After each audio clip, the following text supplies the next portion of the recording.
Hello, everyone, and welcome to Stories That Shape Us. My name is Joanna Daniel. As you know, we've been doing conversations. I've been doing conversations with the women who took part in the devotional series, Come See a Man. And today I have another of those amazing women talking to today, and her name is Joyce. I'm going to introduce her in a minute. But before I do, remember, we're inviting you to our Come See a Man conference in Swansea, April 8 and 9. Early bird booking has ended, and today starts just the last 4 weeks of you have the last 4 weeks the opportunity to attend the event. Don't miss out. If you're not in the UK, there are live streaming opportunities for you. I'll put all the details below this video. If you're listening on one of the streaming platforms, then the details will be in the description of the podcast. So thank you for joining. Thank you for being along with us on this journey. I'm going to introduce you to Joyce now, and we can start having this conversation.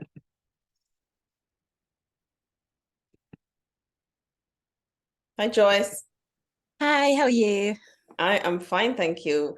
Thank you for coming and for joining us on the podcast. I am really excited about, let me just fix the view. I don't want it to be that way. I'm really excited about this conversation, and where I know, well, we're just gonna let it take us where it takes us, isn't it? Do you want to tell the people anything about yourself? Wow, okay. My name is Joyce, as you know, joy to the world. People call me Joyful Joy or whatever else, as long as there's joy in it. Yes. It is me. Yeah, I'm a mother of 2 boys. I am an advocate for healthy relationships. Advocate for healthy relationships. Exactly, healthy spaces and healing. I love that you're an advocate for healthy spaces and healing, healthy relationships. So we see that you post those things on Facebook around healthy relationships. Has that ever gotten you in any trouble, Joyce? Like people not too happy? Yes, so many times, because there are some particular topics people don't want to hear about. I've come to realize. I just come to a point whereby I just feel some conversations need to be had. And not all conversations are comfortable, are they? No, not really. It seems like it. But I do understand, because I've been in that kind of scenario before, whereby I wasn't able to talk about certain things. But I'm at a place where I know, I'm a mother and I'm raising boys, and we are here on earth for a particular reason. We need to talk about things. That's the only way to be healthy as well. We need to talk about things. I read a quote today that I'm going to read it for you, because I think it just speaks to, I'm remembering it as you said that, because it just speaks to this, because so many times we bury things and we don't acknowledge them. We don't want to talk about them. We kind of pretend like they don't exist, and they do exist. Now, where is that quote? I'm going to find it and read it for you, Joyce, because I think it's for us and for for the people who are listening. It says, marriage to thousands is the most galling yoke that can be worn. There are thousands that are mated but not matched. The books of heaven are burdened with the woes, the wickedness, and the abuse that are hid under the marriage mantle. This is why I warn the young who are of a marriageable age to make haste slowly. I love that, to make haste slowly. But what got me was that there are many that are made but not matched. But apart from that, it's the burden with the woes and the wickedness and the abuse. But those parts we don't want to talk about, the wickedness and the abuse. And I just know that people carry the burden themselves when there's nowhere to share it. So that just came to mind as you talk about healthy spaces and healthy relationships. Yes, it is so true. I do agree with that, because I know I've lived that life. So I'm speaking from experience myself. Yeah. Right. As a person, I would say I mask. You mask? Yeah, I do. Well, I used to. I was Let's gonna correct. say that. I was gonna say, did you do it now or did you used to do it? Not anymore. Yes, I used to mask, and as a recovering perfectionist as well. Ah, there's that as well. Yes, so I do understand that. Yeah, that is so true. I think it's all best about in the way we're conditioned as well, and from the communities that we come from, where this manifest, and we where the seed was planted as well. So it's not just something that comes; it must have come from somewhere. That's what I believe. Yes. Yes, yes. So it comes from somewhere. That means we learn it in the communities that we grew up in, that we should wear the mask and we should pretend everything is okay and we mustn't talk about it. For me, really, it's multiple factors, I would say. Multiple. It wasn't like down learn this, but I think for me, really, it's the layers of trauma that I've experienced in my life. That set me in a certain way. So I would say certain traumas as well set you in a certain direction, I would say, and they condition you in a certain way. So certain traumas condition you to what? Live pain silently. For me, it was like that. Yeah. Yes. And also from the background that I come from, it's some things are not talked about. So you kind of learn to just hush things. Yeah. Just bury things under the carpet. Yes. Isn't it funny how we learned that early, Joyce? I did learn it very early on in life, I would say. say. We learn it early to not talk about certain things, to pretend that everything is okay, and we live silently. Now, you were living silently in church. Yeah. In church. And not just in church, in the community as well. In the community, in church, living silently. Is that because your mask is really well, or nobody saw anything? Nobody saw that you were in pain. Your mask was so good, or people saw, but nobody did anything? For me, some people saw it, but didn't want to acknowledge it. Some people don't see it because I hid it so well. For the kind of person that I am, most people, this is feedback that I've got from people like, you're bubbly, you're very confident. Because I'm always the one who's there for other people, you kind of get missed out as well. So people think, oh, you're all together. Yes, yes, you do. So your mask, because I was going to ask you, so what was your mask? So your mask was bubbly, confident helper. Exactly. Very ever. The one who's strong, which I don't like the term strong. You could do it. Yeah. I'm a go-getter as well, and I'm a fighter. I come across as that. I'm that person. I've got a strong personality. I'm not one person that easily quits. But again, at the back of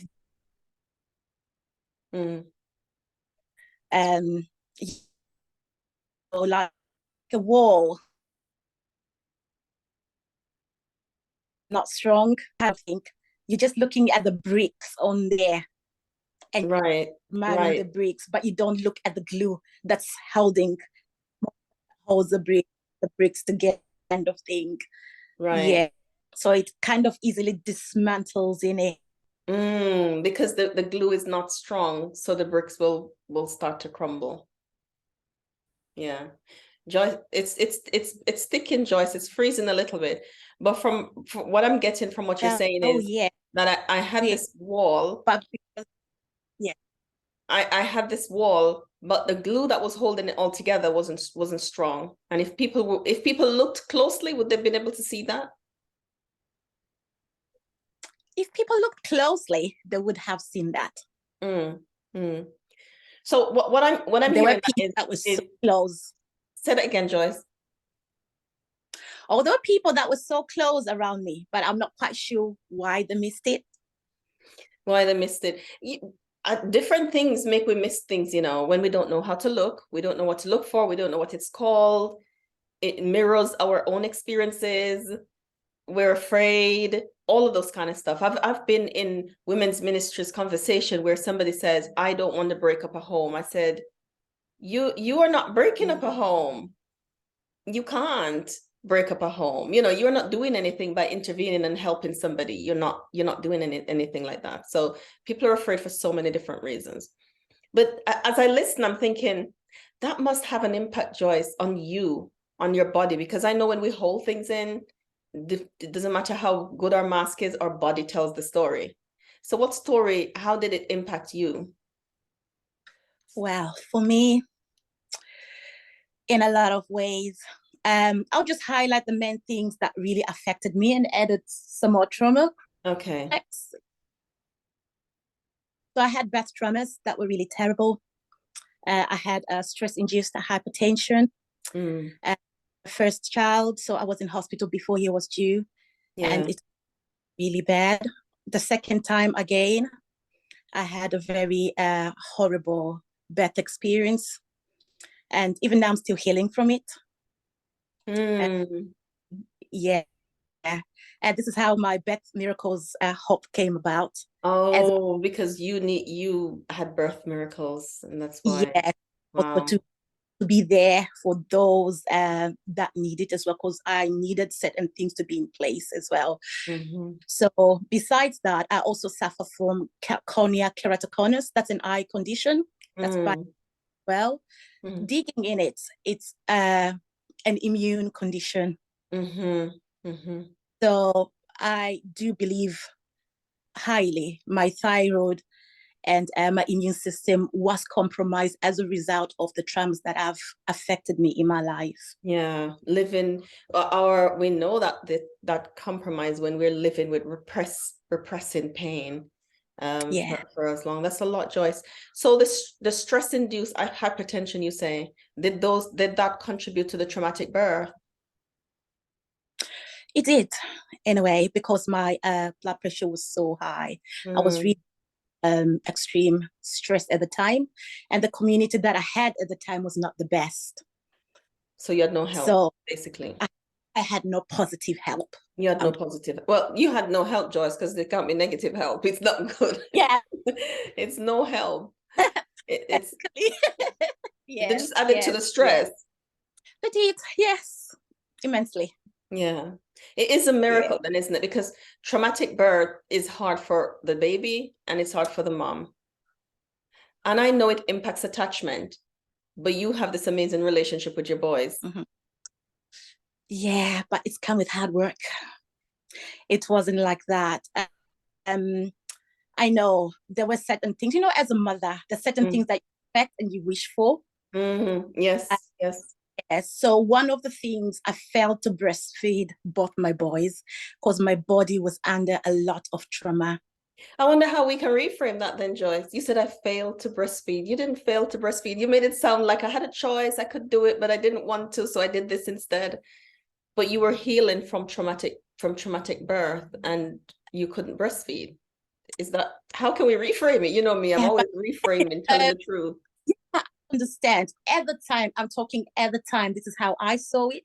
At it now with what I know and the knowledge that I know, I don't put it in that way. Oh, good. Right. I was great. So, but you wished you could have breastfed. I did, because it also contributed to postnatal depression. Not being able to breastfeed, or just traumatic birth? That's just kind of like a natural path, isn't it? Yeah, it was that. And then all the little things, really, they build up.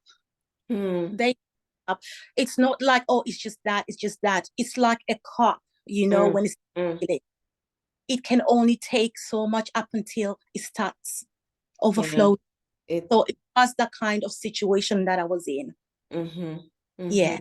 At the beginning you said, I am confident, I'm strong, and that's good, because it sounds like that kept you. I mean, I can't imagine you had both boys, traumatic birth, no support, stress environment, and here you are, helping other people with birth miracles, because that it was a miracle. You're still healing, your body's still healing from living in that stress and from giving birth, and giving birth is a miracle anyway. We know that when we're moms. So that's a lot that you carry, Joyce. How do you, and I know you share some of these stories in the devotional, and you go more in depth on here. And I keep saying to you, Joyce, you need to write your book. But how do you do that now? How do you look after yourself now? So your body, as you're healing, how do you make sure your body is also healing? Because you have to heal physically as well. Yeah, true. What I do is try to focus on the positive. I've learned like stabilization techniques to listen to my body as well. I am intentional with my environment and with people, especially with no regrets. So toxic people, I can't. Just simple as that. If you're not good for my mental health and my space, I don't have no compromises for. And before, it used to be hard because I used to feel guilty. Yeah. But when I went through my healing journey, I realized I have to put me straight. I put it this way. When you go in an aeroplane, right, and it's about to crash and I have my children and all sorts, I used to think, oh, save the children. But no, I save me first. Yes, Why? yes. My mask and my own, I am now able to save my children. Yeah. But my children don't have those skills to save me. Right. How I live my right now, I learn more. I'm a good researcher. I find the right support. I find people that go who support me in the goals that I have in life. So I'm very intentional now with how I live life and try to minimize stress as much as possible. Oh yeah. And it is possible. You know, it sounds like radical. This is what radical self-care sounds like. That's what that sounds like to me. Exactly what I put it. I'm very radical in that way. And one of the other things that's really important is to know your triggers and to be aware of yourself. So I do know myself, like, okay, I'm heading towards a collision right now. So joy is left direction.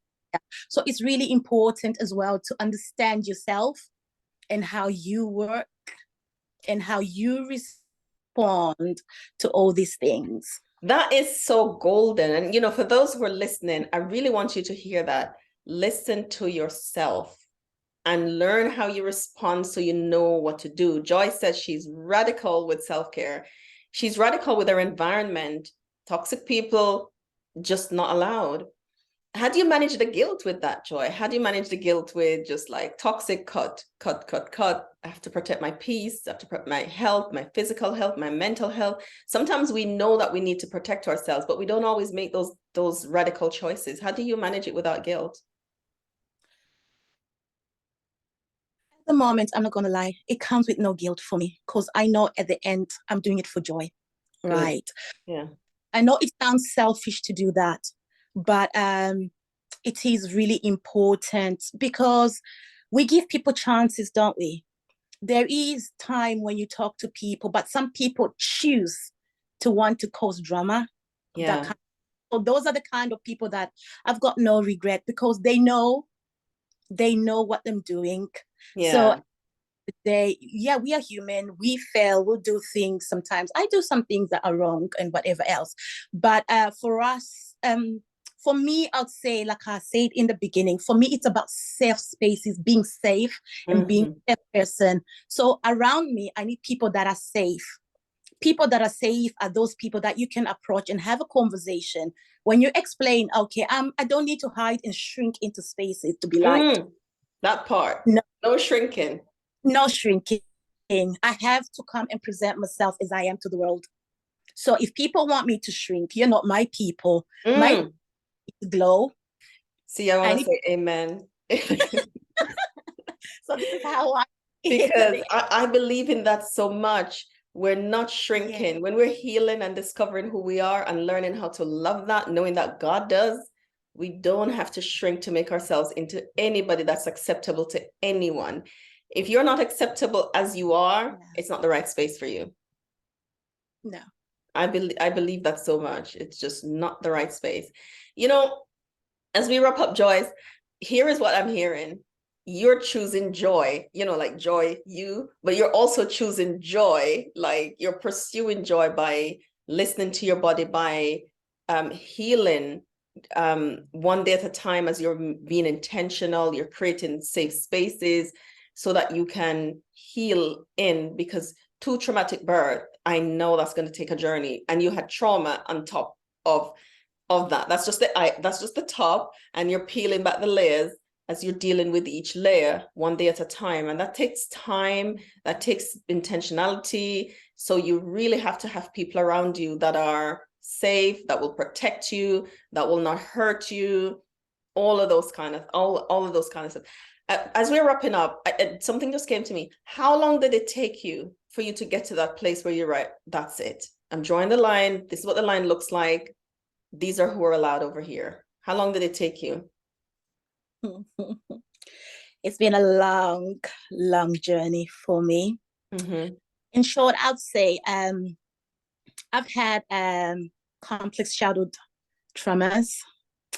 I came to the UK when I was only 18, 19, so I was literally a baby myself. A baby with nobody, just myself. So growing up too early and having to face life. So you can imagine all the traumas that you pick up along the way, lack of guidance, whatever else. But well, in short, if you need to know in between, you need to read the book. You need to get the book. That's right. I love it. If you need to know the in between 18 and now, I'm kind of like, Joy is an amazingly strong woman. I see her strength every day. I see her strength in how she shows up. I see the fierceness of the mother that she is and the woman that she is choosing her. I see how, as you were saying, I was listening to your voice note today. It says, God just looks after me. And I love it. And I heard you said it with almost a sigh, like, God just looks after me.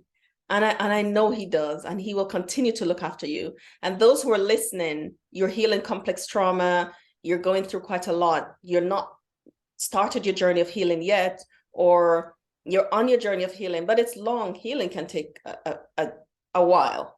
You're on it, you're getting tired. Don't get tired. Don't give up. Don't get weary. The Bible says if we don't get weary in well doing, in due season we will reap if we faint not. And the reaping looks like safe boundaries, safe relationships, setting boundaries without guilt, being unapologetic about choosing joy, looking after your body, and doing those things one day at a time that will help you to heal. We're inviting you to the Come See a Man conference because, Joy, at the conference, we're having a physiotherapist that's going to teach us things about the body, how to stretch, how to just techniques around how to relax, because I believe healing is not just, psychological, as I say all the time. So we're doing things around the body as well, just to give people tools. So I hope we'll see you at the conference. Don't wait too late to make the decision to attend. Start your journey, like Joy's saying, she's on her journey. She's peeling back the layers one day at a time. It takes time. Sometimes, Joyce, people will ask me, how long does it take? How long will it take? Like when you're going with the kids and they said, are we there yet? And we don't know, but we just want you to start, or let us join you on the journey if you've already started. Is there any last thing you want to say, Joyce, that could encourage anybody as we close out? Yeah, I'll say, like I said, there's more to the story, but I'm not going to go in there.